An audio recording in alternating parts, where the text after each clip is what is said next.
देखिए, हम उसका जम्मू कश्मीर अपनी पार्टी उसकी उनकी जो स्टेटमेंट आई है arm forces special power act के हवाले से कि हम सोच रहे हैं कि इसको कंसीडर कर रहे हैं कि यहाँ पर उन्होंने पुलिस पर अतमाद किया है, तो ये बड़ी खुश आइन बात है और इसलिए हम उनका वेलकम भी करते हैं। और मैं आपको एक चीज़ कहूँ कि अमित शाह साहब बड़े ही एक निडर और एक फियरलेस लीडर हमने देखे हैं, जिनमें फैसले करने की जुर्रत रखते हैं। अमित शाह साहब ने समझा यहाँ की नज़ाकत, यहाँ की आवाम को समझा और इसके लिए हम बहुत खुश हैं कि उन्होंने एक पॉजिटिव स्टेप जो है पॉजिटिव स्टेप की तरफ बढ़ा। अस्सलाम वालेकुम नाज़रीन, आप देख रहे हैं पीर पंचाल स्पीक्स महमूद ख्वाजा के साथ। बहरहाल आज की खास मुलाकात में हमारे साथ अपनी पार्टी के spokesperson advocate Yasir Khan साहब हैं। कुछ सियासी एतबार से पेशरफ्त हुई है, उस पर हम मजीद बातचीत करेंगे। यासर साहब, फर्स्ट ऑफ ऑल शुक्रिया आपका वक्त देने का। जी, शुक्रिया आपका बहुत बहुत। यासर साहब, होम मिनिस्टर साहब ने एक पैगाम दिया है जम्मू कश्मीर के लिए, उसमें काफी अहम इंकशाफात भी हैं। तो सबसे पहले मैं अफसपा पे और अफ्तरा से अपनी पार्टी इसको किस तरह से देखती है? देखिए, हम उसका जम्मू कश्मीर अपनी पार्टी उसकी उनकी जो स्टेटमेंट आई है arm forces special power act के हवाले से कि हम सोच रहे हैं कि इसको कंसीडर कर रहे हैं कि इसको जम्मू कश्मीर से हटाया जाए, रिवोक किया जाए और यहाँ पर उन्होंने पुलिस पर अतमाद किया है, तो ये बड़ी खुश आइन बात है और इसलिए हम उनका वेलकम भी करते हैं। और मैं आपको एक चीज़ कहूँ कि अमित शाह साहब बड़े ही एक निडर और एक फियरलेस लीडर हमने देखे हैं, जिनमें फैसले करने की जुर्रत रखते हैं। और ये जम्मू कश्मीर के लिए जो आवाम की यहाँ पर आप देखें कि आवाम की बहुत ही 30-35 साल से ये डिमांड थी कि arm forces special power act की जम्मू कश्मीर में कोई ज़रूरत नहीं है।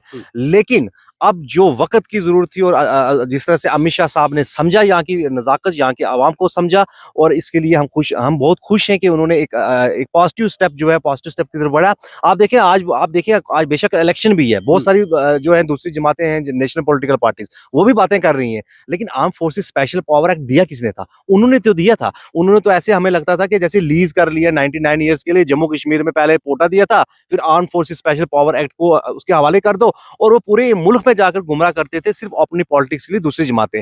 लेकिन एक चीज़ कहनी पड़ेगी, अगर पॉलिटिकल बात एक साइड की जाए तो अमित शाह साहब का ये डिसीजन ये जम्मू कश्मीर की आवाम के हक के लिए बेहतर है और जम्मू कश्मीर की आवाम जो है उन्होंने देखा ये पूरा मन है और नहीं, ये लगता है यासर साहब, लगता नहीं कि ये इलेक्शन स्टंट है?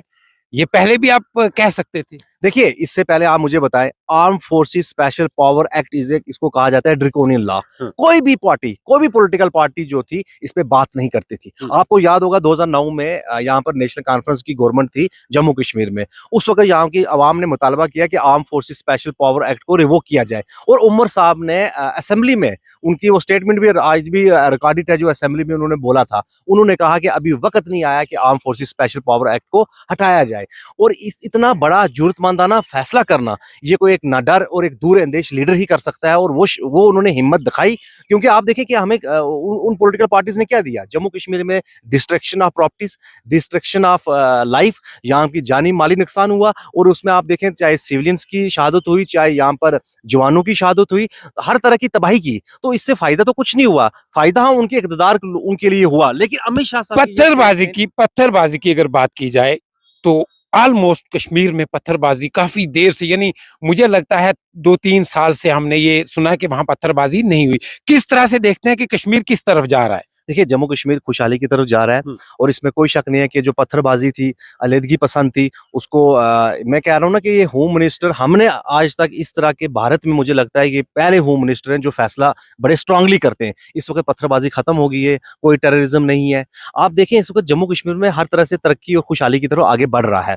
और आपको याद होगा कि 2008-9 में एक टेररिस्ट अटैक भी हुआ था, शायद मुंबई में हुआ था। उस वक्त हमारे होम मिनिस्टर थे, 2007-8 की बात है, कोई एक होम मिनिस्टर थे, मैं उनका नाम नहीं लेना चाहूंगा, उन्होंने एक ही दिन में 6 ड्रेसेस चेंज किए थे। तो हमने वो नहीं चीज देखनी, हमने ये देखना है कि इन्होंने वाकया काम किया और सिक्योरिटी के हवाले से, सेफ्टी के हवाले से।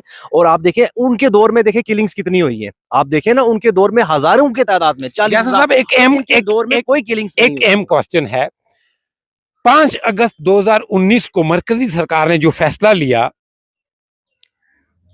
रियासत जम्मू और कश्मीर को यूनियन टेरिटरी में तब्दील किया और 2 हिस्सों में बांट दिया।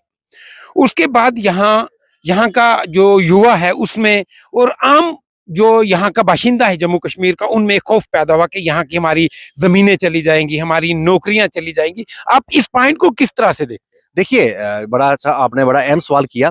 जब ये लोगों के अंदर अंदेशा पैदा हुआ, उस वक़्त जम्मू कश्मीर अपनी पार्टी वाहिद रीजनल पॉलिटिकल पार्टीज़ थी, क्योंकि कोई भी पार्टी सामने आने को तैयार नहीं थी, क्योंकि उनकी अपनी कमज़ोरियाँ थी। उन्होंने गलत किया होगा इसलिए वो सामने नहीं आ रहे थे। तो जम्मू कश्मीर अपनी पार्टी, अल्ताफ़ बुखारी साहब होम मिनिस्टर साहब से मिले, उन्होंने कहा कि हमें 2 चीज़ें इंटैक्ट रहनी चाहिए, यहाँ की नौकरियाँ और यहाँ की नौकरियाँ जम्मू कश्मीर के लिए रहनी चाहिए, नौजवानों के लिए, और यहाँ की ज़मीन यहाँ के लिए रहनी चाहिए।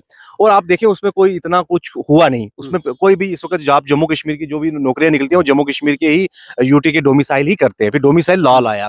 और उस वक़्त जम्मू कश्मीर अपनी पार्टी ने ये पूरी एफर्ट्स की कि किसी तरह जो क्योंकि आप देखें ना, अज़ाला करने के लिए आपको किसके पास जाना है? क्योंकि जो होम मिनिस्टर हैं वो किसी भी पॉलिटिकल पार्टी की हों, तो अज़ाला कर किसी ना किसी ने तो अज़ाला करना है। लेकिन अल्ताफ़ बुखारी साहब ने पूरी एफर्ट की, पूरी कोशिश की कि जम्मू कश्मीर में किसी नौजवान की जान ना जाए, यहाँ पर कोई नुकसान ना हो। और जो ये जो सियासी जमातें थी, मैं आपको एक चीज़ बताऊँ, उस वक़्त भी हमने कहा था, आज आपको मैं रिमाइंड कराता हूँ महमूद साहब, आपने ही इंटरव्यू लिया था 370-35 ए पर। यही सियासी जमातें कहती थी कि 370-35 ए हम वापस लाएँगी। उस वक़्त भी जम्मू कश्मीर अपनी पार्टी कहती थी ये आपको गुमराह कर रहे हैं। और उसके बाद भी आपने एक बार मेरा इंटरव्यू लिया था जब इलेक्शन हुए थे डीडीसी और बीडीसी के, आप अपना रिकॉर्डिंग निकाल सकते हैं। उसमें भी इन्होंने कहा था हम 370-35 से वापस लाएँगे।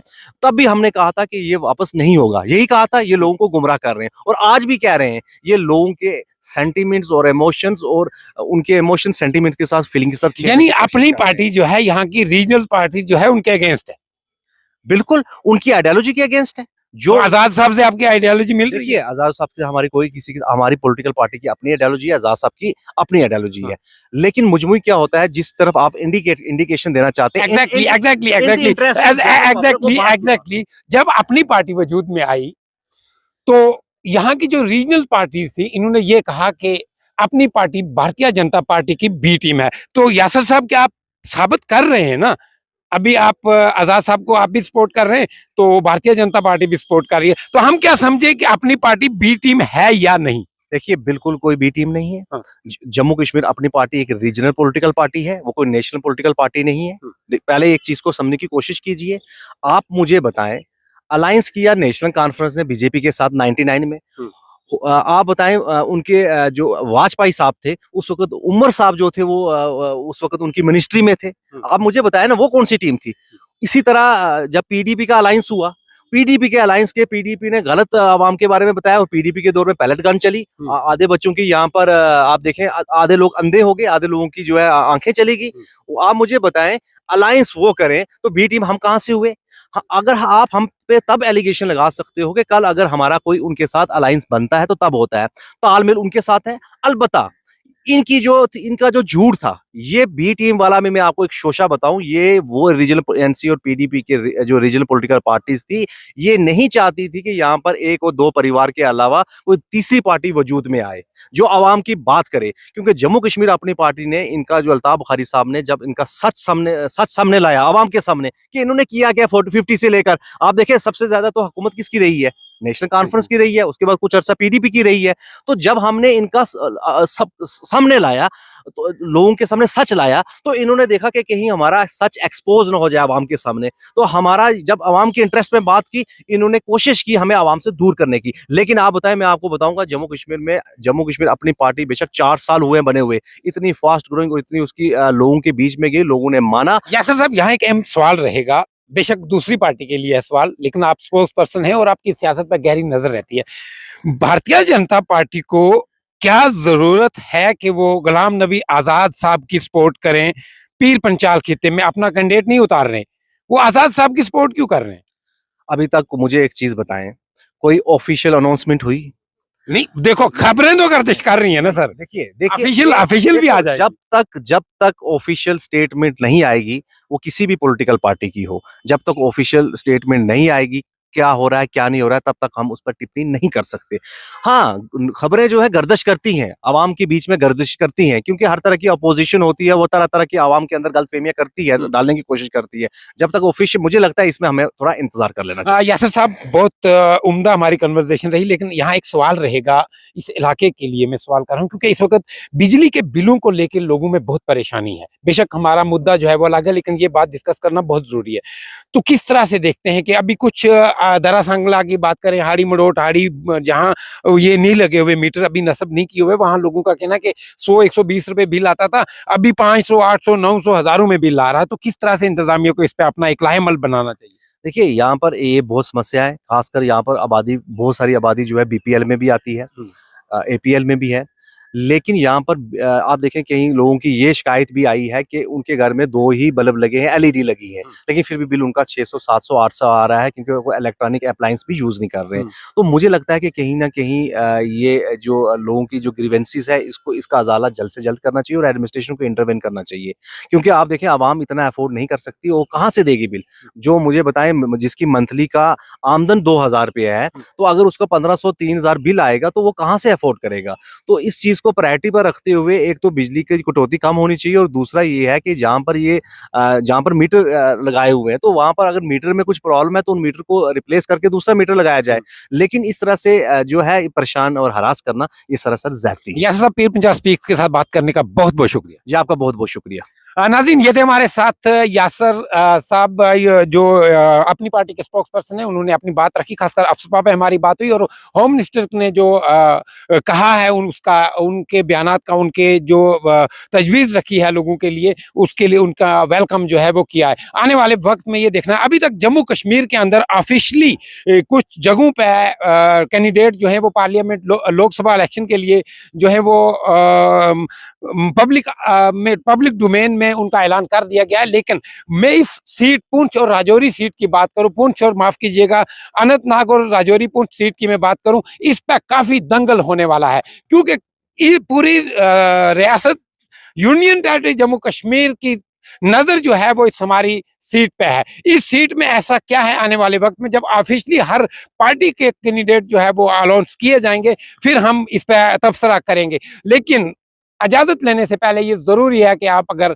YouTube पे पीर पंजाब स्पीक्स का ये प्रोग्राम, ये वीडियो देख रहे हैं, तो आप जरूर सब्सक्राइब करें, कमेंट सेक्शन में अपना कमेंट भी करें, और अपने दोस्तों अहबाब के साथ शेयर भी करें। फेसबुक पे, इंस्टाग्राम पे, ट्विटर पे हमें जरूर फॉलो करें, क्योंकि ये आपकी अपनी आवाज है। इसी के साथ मुझे एक शर्त के साथ इजाजत दीजिए, आप अपना बहुत बहुत ख्याल रखें। अल्लाह निगहबान।